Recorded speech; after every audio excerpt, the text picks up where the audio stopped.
Hi welcome back to my channel. ఈరోజు కథ ప్రేమ యుద్ధం 5వ భాగాన్ని వినేద్దాం.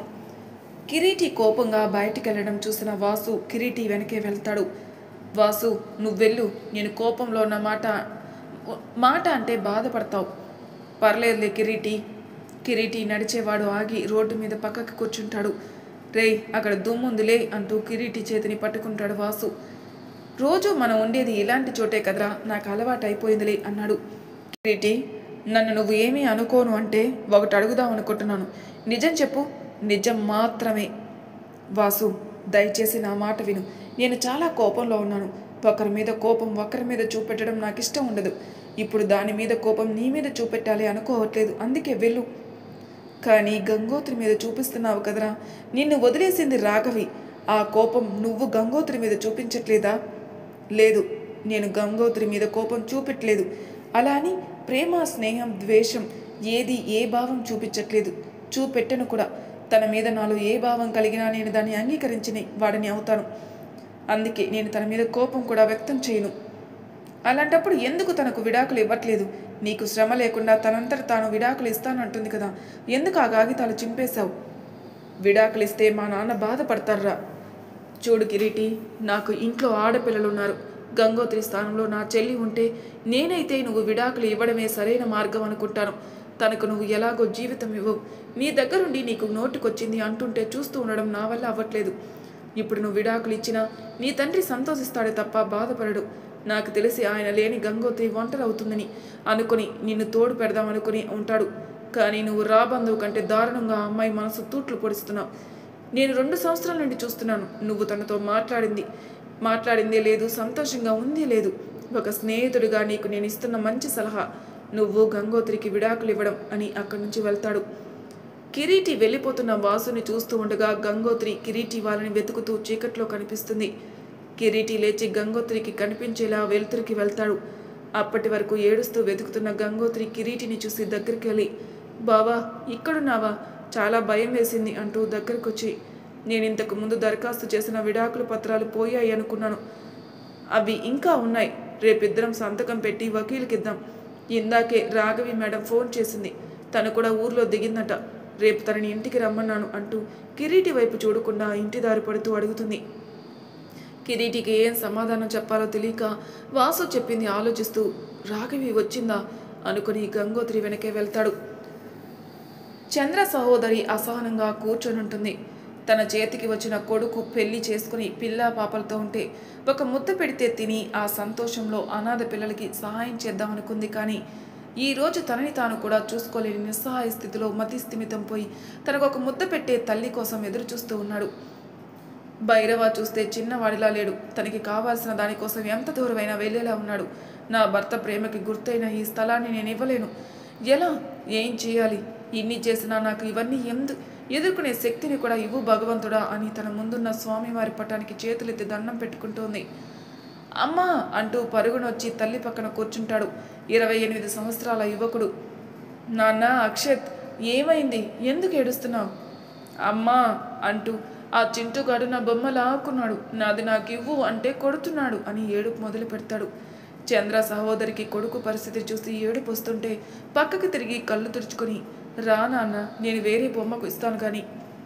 వద్దు, నాకు అదే బొమ్మ కావాలి, అది నాకు చాలా ఇష్టం. అక్షత్, నా మాట వింటావు కదా? నువ్వు ఇలా చెప్తే నిన్ను హాస్టల్కి పంపించేస్తాను. వద్దమ్మా, నేను నువ్వు చెప్పినట్టే వింటాను. సరే, ఇక పడుకో, ఇప్పటికే ఆలస్యమైంది కదా. అమ్మా, నువ్వు అన్నం తినలేదు అంటూ చిన్న పిల్లాడిలా అడుగులు వేస్తూ అక్కడి నుంచి వెళ్ళి భోజనం తీసుకుని వచ్చి చంద్ర సహోదరి గారి ఎదురుగా కింద కూర్చుంటాడు. అక్షత్, లేనన్న, పైన కూర్చొని తినిపించు. అయ్యో అమ్మ, నువ్వు ఇంకా పెద్దదానివి కాలేదు. నేను పైన కూర్చుంటే నువ్వు చిన్నగా అవుతావు అంటూ నోటి మీద చెయ్యి అడ్డు పెట్టుకుని నవ్వుతాడు అక్షత్. అక్షత్ మాటలకి నవ్వుతూ అక్షత్ నుదుటి మీద ముద్దు పెట్టి, నువ్వు బంగారు కొండనన్న, అందుకే ఇంత ఎదిగావు అని అక్షత్ తినిపిస్తుంటే కాదు అనలేక అక్షత్ పెట్టింది మొత్తం తినేస్తుంది. అక్షత్ అక్కడే కింద చాప వేసుకుని దిండుని హత్తుకొని నిద్రపోతూ ఉంటాడు. చంద్ర సహోదరి మంచం మీద పడుకొని, పరిస్థితుల వల్ల నీ వయసు చిన్నదైనా అమ్మకి ప్రేమని ఇవ్వడంలో ఎప్పుడూ పెద్దవాడివేనా అంటూ తల నిమురుతూ, రేపు మనం న్యాయస్థానానికి వెళ్దాం, అక్కడ ఏదైనా ఒక పరిష్కారం దొరకవచ్చు అని ఆలోచిస్తూ ఎప్పటికో నిద్రపోతారు. భైరవ వాళ్ళ ఇల్లు. ఏంటి భైరవ, రాత్రి నుంచి కూర్చునే ఉన్నావు? ఏం లేదు మండోదరి, ఇన్ని రోజులు నేను పిలిస్తే రాని రాఘవి అకస్మాత్తుగా వచ్చింది. వచ్చినందుకు నాకు చాలా సంతోషంగా ఉంది. కానీ నాకు అర్థం అవ్వని ఒక విషయం ఏంటంటే, గంగోత్రి వల్ల మధ్యలో సఖ్యత లేదని మాత్రమే కాకుండా తనకి పిల్లలు కలగరు అనే విషయం కూడా చెప్పుంటుంది. చెప్పనివ్వండి, చెబితే రాఘవి కోపం పోవడం ఇంకా సులభం అవుతుంది కదా. సులభం అవుతుంది, కానీ అదే విషయం తెలుసుకుని ఇంత దూరం వచ్చిందని తెలిస్తే కిరీటి అంగీకరించడేమో అనిపిస్తుంది. నిజంగా అదే విషయం తెలిసి రాఘవి ఇక్కడికి వచ్చినా ఆ విషయం ఎవరు చెప్తారు?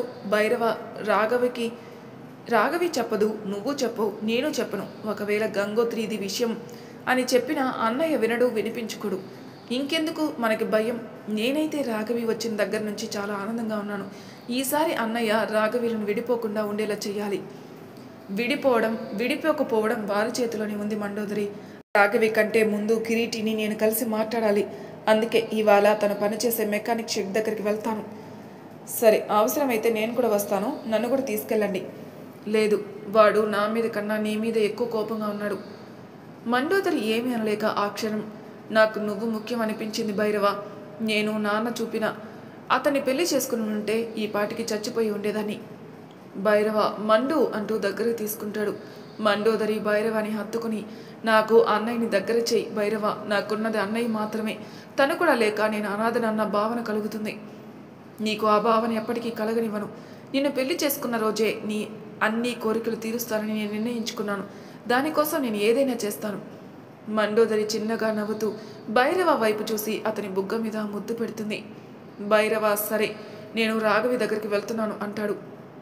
రాఘవి అప్పుడే గుమ్మం దగ్గరకు వచ్చి అన్నయ్య అంటూ తలుపు కొడుతుంది.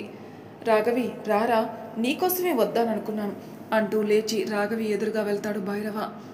రాఘవి చక్కగా చుడిదారు వేసుకుని వచ్చి మండోదరి ముందు కూర్చుని, మండు జడవై అంటుంది.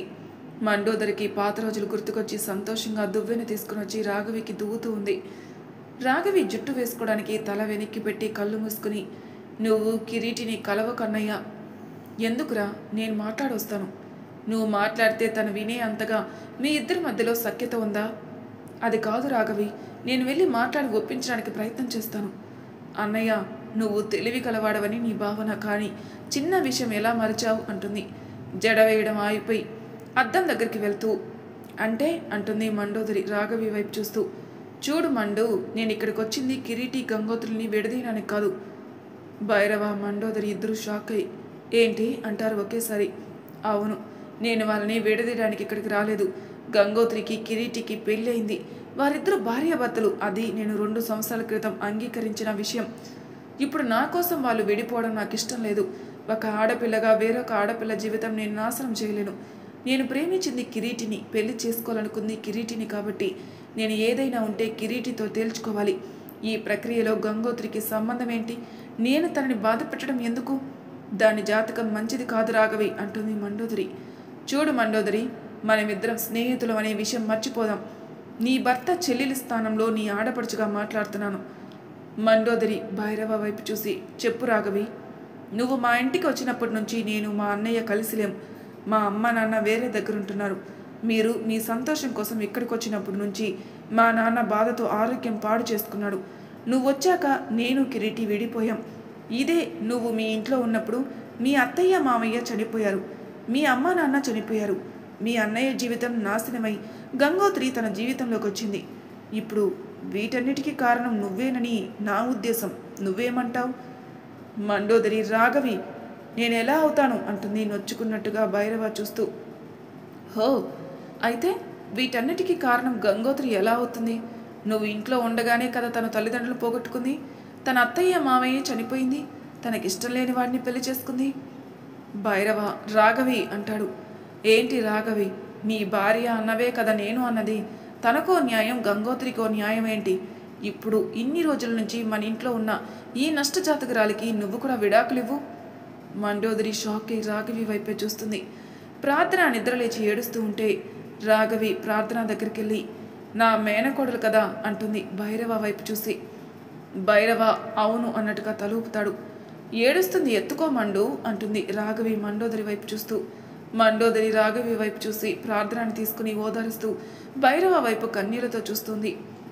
రాఘవి భైరవ వైపు చూసి, నీ భార్యకి చెప్పన్నయ్య, నేను స్నేహితురాలిగా కాకుండా నీ చెల్లిగా మాట్లాడితే ఇలానే ఉంటుంది, కానీ తనని ఇలా అనకూడదురా అంటాడు భైరవ. రాఘవి మండోదరిని చూస్తూ, ఒక్క 5 నిమిషాలు 4 గోడల మధ్యలో నేనన్న మాటలే భరించలేక కళ్ళల్లో నీళ్లు పెట్టుకున్నావే, మరి మీరే లోకమని పెరిగిన అమ్మాయి మీ చీదరింపులు తట్టుకుని ఎలా ఉంటుంది? తన మనసు ఎన్నిసార్లు మోగగా రోధించి ఉంటుందో ఏనాడైనా ఆలోచించావా?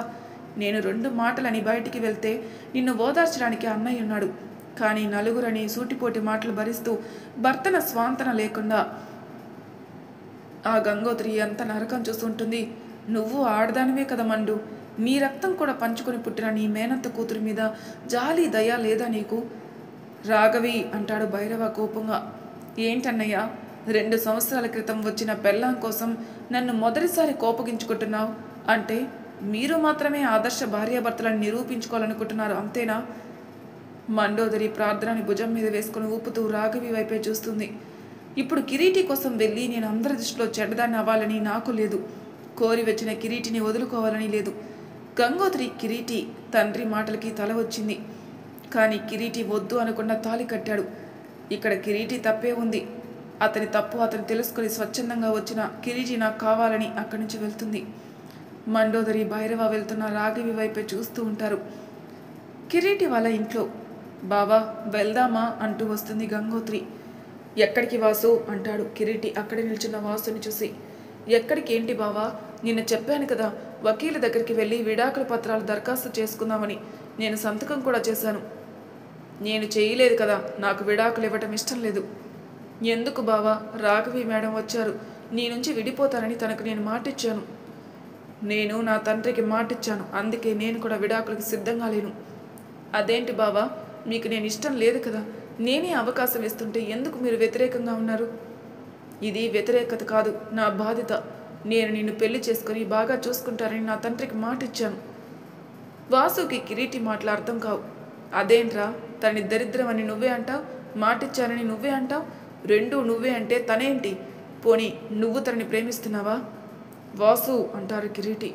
లేదు కదా, మరి ఇంకేంటి, తనంతట తానుగా విడిపోతానంటుంది కదా, విడాకులు ఇచ్చేయి. అయినా ఇది నా కుటుంబ విషయం అంటాడు కిరీటి కోపంగా. సమాధానం చెప్పలేక ఇలా మాట్లాడుతున్నావా? చూడు కిరీటి, నేను ఒకేసారి షెడ్లో చేరాం. ఆ రోజు నుంచి ఈ రోజు వరకు ఒక్క గంగోత్రి విషయంలో తప్ప నువ్వు అన్ని విషయాల్లో మంచివాడివి, మంచివాడిలానే ఉన్నావు కూడా. తనని ముట్టుకోవు, పట్టుకోవు, తనకి కావాల్సినవి చూడవు, తనకి నచ్చినట్టు తను ఉండదు. వీటన్నిటి వల్ల నీకు తనకి ఇద్దరికీ ఉపయోగం ఉండదు. ఏంట్రా నీ బాధ, ఏం చెప్పాలనుకుంటున్నావు అని విసుగ్గా అడుగుతాడు కిరీటి. చెప్పడానికి ఏమీ లేదు కిరీటి, నా మాట విని గంగోత్రికి విడాకులిచ్చి ఒక మంచి అబ్బాయిని చూసి పెళ్లి చెయ్యి. అప్పుడు నువ్వు రాఘవిని పెళ్లి చేసుకుని సంతోషంగా ఉండొచ్చు. తను ఈ బందీకాన నుంచి బయటపడి సంతోషంగా ఉంటుంది. గంగోత్రి అప్పటికే బిగుసుకుపోయి ఉంటుంది. కిరీటి వాసు వైపు కోపంగా చూస్తూ, విడాకులిచ్చి పెళ్లి చేయాలా? దీన్నిచ్చి పెళ్లి చేస్తే ఈ గొడ్రాలని చేసుకుని వాడేం చేసుకుంటాడు? గంగోత్రి ఒక్కసారిగా కిరీటి వైపు చూసి అక్కడ ఉండలేక బయటికి పరిగెడుతుంది. వాసు కిరీటి వైపు చూసి, ఛీ, నీకు మనస్సాక్షి లేదురా, నీకు ఒక చెల్లి ఉంది కదా, తనే గంగోత్రి స్థానంలో ఉంటే ఇలానే గొడ్రాలని మాట్లాడేవాడివా? నిన్ను చూస్తుంటే అసహ్యం వేస్తుంది అని గంగోత్రి అంటూ తన వెనకాల వెళ్తాడు. కిరీటి వాసు వైపే చూస్తూ అలాగే కింద కూర్చుని తల మోకాల మధ్యలో పెట్టుకుని ఉంటాడు. గంగోత్రి చాలా దూరం పరిగెత్తుకుని వెళ్ళి అలిపు వచ్చి ఒక దగ్గర ఆగి ఆయాసం తీర్చుకుంటూ కంట్లో నీళ్లు తుడుచుకోవడానికి చేతులు పైకెత్తేలోపే ఒక అబ్బాయి వచ్చి గంగోత్రిని గట్టిగా హత్తుకొని ఆమె భుజం మీద తల పెట్టేస్తాడు. గంగోత్రి వెనకే వచ్చిన వాసు, గంగోత్రి ఇద్దరూ షాక్ అయి నిల్చునుంటారు. గంగోత్రికి అతని నుంచి దూరం జరిగే అవకాశం ఇవ్వకుండా పట్టుకొని ఉంటాడు అతను. వాసు కోపంగా హే అంటూ దగ్గరకు వచ్చేసరికి అతను ఆంటీ కుక్క కుక్క అంటూ గంగోత్రి వెనక్కి వెళ్తాడు. గంగోత్రి వాసు ఇద్దరు మళ్ళీ షాక్ అయి అతను భయంగా చూడడం చూసి ముందుకు చూస్తే నిజంగానే అక్కడ కుక్క ఉంటుంది. వాసు దాన్ని హలించి, ఏయ్ ఆంటీ ఏంటి నాటకాలు ఆడుతున్నావా? కాదంకుల్, నిజంగానే కుక్క నా వెంట పడింది, మా ఇల్లు కూడా ఇక్కడెక్కడో ఉంటుంది, మర్చిపోయా అంటూ చుట్టూ చూస్తూ చెప్తాడు. గంగోత్రికి అతని మాట తీరు చూసి అతని పరిస్థితి అర్థమై అతని నుంచి దూరంగా జరిగి, అన్నయ్య అతనికి మానసిక స్థితి సరిగ్గా లేనట్టుంది, బట్టలు అతన్ని చూసి ఇతను రోడ్ల వెంట తిరిగేవాడిలా లేడు అంటూ ఎక్కడ మీ ఇల్లు అంది. తెలీదా ఆంటీ, ఇక్కడే ఎక్కడో. వాసు గంగోత్రి. అతను నీకన్నా పెద్దవాడిలా ఉన్నాడు, ఆంటీ అంటున్నాడు ఏంట్రా? మనసు చిన్నది కదా అన్నయ్య, పర్లేదులే అని అతని వైపు చూసి నీ పేరేంటి అంది. అక్షత ఆంటీ అన్నాడు. తర్వాయి భాగంలో ఏం జరుగుతున్న స్టెప్స్లో తెలుసుకుందాం. అంతవరకు నా ఛానల్ సబ్స్క్రైబ్ చేయని వాళ్ళు ప్లీజ్ సబ్స్క్రైబ్ చేసుకోండి, లైక్ చేసి షేర్ చేయండి, మీ అభిప్రాయాలు నాకు కామెంట్ రూపంలో తెలియజేయండి. Thank you for listening.